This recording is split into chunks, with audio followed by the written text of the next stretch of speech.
ఏపీలో social media కార్యకర్తలపై ప్రభుత్వ వేధింపులు, నిరంకుశ విధానాలపై Sakshi TV managing editor Kancharla Yadagiri Reddy విశ్లేషణ చూద్దాం. ప్రజాస్వామ్యానికి నాలుగో స్తంభం పత్రికా రంగం అయితే నేటి ఆధునిక సమాజంలో సామాన్యుడి ఆయుధం ఐదో స్తంభం సోషల్ మీడియా. కోట్లాది మంది ప్రజలు తమ భావాలను పంచుకోవడానికి, పాలకుల తప్పులను ఎండగట్టడానికి, సమాజంలో జరుగుతున్న అన్యాయాలపై ప్రశ్నించడానికి సోషల్ మీడియా ఒక వేదికగా నిలిచింది. ప్రపంచవ్యాప్తంగా సామాజిక మాధ్యమాలు విప్లవాత్మక మార్పులు తీసుకువస్తూ పాలకులలో జవాబుదారీతనాన్ని పెంచుతుంటే, ఆంధ్రప్రదేశ్ ప్రభుత్వం మాత్రం భిన్నమైన, తీవ్ర ఆందోళనకరమైన మార్గంలో ప్రయాణిస్తోంది. ప్రభుత్వ విధానాలను విమర్శించే వారిని, సామాజిక మాధ్యమాల్లో ప్రశ్నించే వారిని కట్టడి చేసేందుకు ఆంధ్రప్రదేశ్ కేబినెట్ తీసుకున్న తాజా నిర్ణయం ప్రజాస్వామ్య స్ఫూర్తికే గొడ్డలిపెట్టు. ఇది కేవలం ఒక వర్గాన్నో, ఒక పార్టీ కార్యకర్తనో కట్టడి చేసే చర్య కాదు. పౌరుల ప్రాథమిక హక్కు అయిన భావ ప్రకటన స్వేచ్ఛను ఖూనీ చేసే కుట్ర. రాజ్యాంగం కల్పించిన ప్రాథమిక హక్కులలో భావ ప్రకటన స్వేచ్ఛ అత్యంత కీలకమైనది. ప్రభుత్వం తప్పు చేసినప్పుడు నిలదీసే హక్కు, విమర్శించే హక్కు ప్రతి పౌరుడికి ఉంటుంది. కానీ నేడు ఆంధ్రప్రదేశ్లో పరిస్థితి చూస్తుంటే, విమర్శిస్తే అర్ధరాత్రి అరెస్టులు, ప్రశ్నిస్తే చాలు అక్రమ కేసులు బనాయించే సంస్కృతి రాజ్యమేలుతోంది. ఇటీవల కాలంలో పోలీసులు ఏర్పాటు చేసిన సోషల్ మీడియా మానిటరింగ్ యూనిట్లు, ప్రభుత్వ విమర్శకులను ఏరివేసే ప్రత్యేక టాస్క్ ఫోర్స్లు రాజ్యాంగ రక్షణల కంటే పాలకుల అజెండాలకే ఎక్కువ ప్రాధాన్యత ఇస్తున్నాయనేది స్పష్టమవుతోంది. తాజాగా కేబినెట్ తీసుకున్న నిర్ణయం వెనుక ఉన్న అసలు ఉద్దేశం సోషల్ మీడియాను క్రమబద్ధీకరించడం కాదు, పాలకులపై వస్తున్న వ్యతిరేక గొంతులను శాశ్వతంగా నొక్కేయడమేనని మేధావులు, హక్కుల సంఘాల నేతలు భావిస్తున్నారు.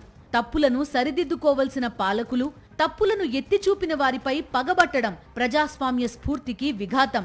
ముఖ్యమంత్రి నారా చంద్రబాబు నాయుడు నేతృత్వంలోని కూటమి ప్రభుత్వం అధికారంలోకి వచ్చిన నాటి నుంచి నేటి దాకా సోషల్ మీడియా కార్యకర్తలు, స్వతంత్ర యూట్యూబర్లపై జరుగుతున్న దాడులు, అక్రమ అరెస్ట్ల పరంపర అమానుషకాండను తలపిస్తోంది. గతంలో ఎన్నడూ లేని విధంగా ఒకే వ్యక్తిపై వరుసగా కేసులు పెట్టడం, ఒక కేసులో బెయిల్ రాగానే మరో పోలీస్ స్టేషన్ పరిధిలో ఇంకో కేసులో అరెస్టు చేయడం వంటి అప్రజాస్వామిక చర్యలు నిత్యకృత్యమైపోయాయి. ఈ అణచివేత పర్వంలో కొన్ని ప్రధానమైన ఉదాహరణలను పరిశీలిస్తే వ్యవస్థ ఎంతలా దుర్వినియోగమవుతోందో అర్థమవుతుంది. యూట్యూబర్లపై ఉగ్రవాద ముద్ర వేయడం దారుణమైన విషయం. ఇటీవలి కాలంలో డిప్యూటీ సీఎం పవన్ కళ్యాణ్ పై విమర్శలు చేసినందుకు ప్రశ్న యూట్యూబ్ ఛానల్ నిర్వాహకుడు రావణ్ను పోలీసులు 5 రోజుల్లో 5 సార్లు వరుసగా అరెస్టు చేశారు. కోర్టులు ఒకదాని తర్వాత ఒకటి బెయిల్స్ ఇస్తున్నా అతను జైలు నుంచి బయటకు రాకుండా అడ్డుకోవడానికి ఏకంగా అత్యంత కఠినమైన ఉగ్రవాద నిరోధక చట్టం UAPA కింద కేసు నమోదు చేయడం ప్రభుత్వ కక్ష సాధింపు చర్యలకు పరాకాష్ట. కేవలం మాటలతో విమర్శలు చేసిన ఒక సామాజిక కార్యకర్తపై దేశ సార్వభౌమత్వానికి భంగం కలిగించాడనే నెపంతో దేశద్రోహం, ఉగ్రవాద చట్టాలు ప్రయోగించడం విస్మయానికి గురిచేస్తోంది. ప్రతిపక్ష పార్టీలకు చెందిన సోషల్ మీడియా కార్యకర్తలను, నెటిజన్లను కక్షపూరితంగా టార్గెట్ చేస్తున్నారు. వందలాది మంది కార్యకర్తలపై పాత పోస్టులను వెలికితీసి సమాజంలో శాంతి భద్రతలకు విఘాతం కలిగిస్తున్నారంటూ కేసులు పెడుతున్నారు. వేల సంఖ్యలో ఉన్న సోషల్ మీడియా కార్యకర్తలపై నిఘా ఉంచి ఇళ్లకు వెళ్లి వేధించడం, కుటుంబ సభ్యులను భయభ్రాంతులకు గురిచేయడం వంటి పద్ధతులు నేడు ఏపీలో సాధారణమైపోయాయి. ఆంధ్రప్రదేశ్ హైకోర్టుతో పాటు దేశ అత్యున్నత న్యాయస్థానం సుప్రీంకోర్టు కూడా ప్రభుత్వాన్ని విమర్శించడం నేరం కాదు అని పదే పదే స్పష్టం చేశాయి. కక్షపూరిత రాజకీయం కోసం IPC, ప్రస్తుత BNS, IT చట్టాలను దుర్వినియోగం చేయొద్దని కోర్టులు గైడ్ లైన్స్ ఇచ్చినా క్షేత్రస్థాయిలో పోలీసులు పాలకుల మెప్పు కోసం చట్టాలను చుట్టాలుగా మార్చేస్తున్నారు. ప్రభుత్వం అధికారికంగా మహిళల రక్షణ, అసభ్యకర పోస్టుల అదుపు పేరుతో చట్టాలను కఠినతరం చేస్తున్నామని చెబుతున్నప్పటికీ ఆచరణలో అవి కేవలం రాజకీయ ప్రత్యర్థులను అణగదొక్కడానికే ఉపయోగపడుతున్నాయి.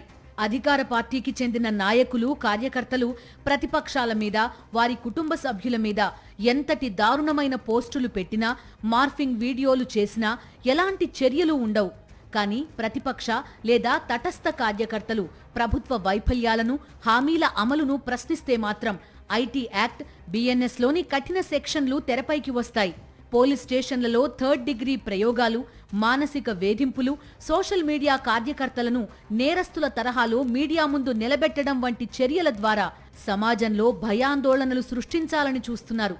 మేము చెప్పిందే వినాలి, మేము చేసిందే రాయాలి, ప్రశ్నిస్తే జైలు గదులు సిద్ధంగా ఉంటాయి అనే అలిఖిత నియంతృత్వ విధానాన్ని ఏపీలో అమలు చేయాలని చూస్తున్నారు. తుపాకీ గుండ్లకైనా ఎదురొడ్డి నిలబడే శక్తి అక్షరానికి మరియు ఆలోచనకు ఉంటుంది. చరిత్రలో ఏ రోజు అణచివేత శాశ్వతంగా గెలవలేదు. గతంలో సామాజిక మాధ్యమాల గొంతు నొక్కాలని చూసిన ఏ ప్రభుత్వము ప్రజాక్షేత్రంలో నిలబడలేకపోయింది. ప్రజాస్వామ్యంలో విమర్శ అనేది పాలకులను సరైన దారిలో పెట్టే ఒక టానిక్ లాంటిది. దాన్ని విషంగా భావించి నెటిజన్ల మీద యుద్ధం ప్రకటించడం చంద్రబాబు ప్రభుత్వానికి శ్రేయస్కరం కాదు. ఆంధ్రప్రదేశ్ కేబినెట్ ఇప్పటికైనా తన కక్ష సాధింపు నిర్ణయాలను ఉపసంహరించుకోవాలి. ప్రజాస్వామ్యయుతంగా విమర్శించే హక్కును గౌరవించాలి. అక్రమ అరెస్టులు, యుఏపీఏ వంటి కఠిన చట్టాల దుర్వినియోగాన్ని తక్షణమే ఆపాలి. లేని పక్షంలో ఈ రోజు నెటిజన్ల గొంతు నొక్కడానికి ప్రభుత్వం వేస్తున్న ప్రతి అడుగు రేపు పాలకుల పతనానికి పునాదిగా మారుతుందనడంలో ఎలాంటి సందేహం లేదు. సోషల్ మీడియాను నిషేధించొచ్చు లేదా కట్టడి చేయొచ్చు, కానీ ప్రజల మనసుల్లో రగిలే అసంతృప్తిని ఏ చట్టాలు ఆపలేవు. మరిన్ని అప్డేట్స్ కోసం ఛానల్ను సబ్స్క్రైబ్ చేయండి. నోటిఫికేషన్స్ కోసం బెల్ ఐకాన్ పై క్లిక్ చేయండి.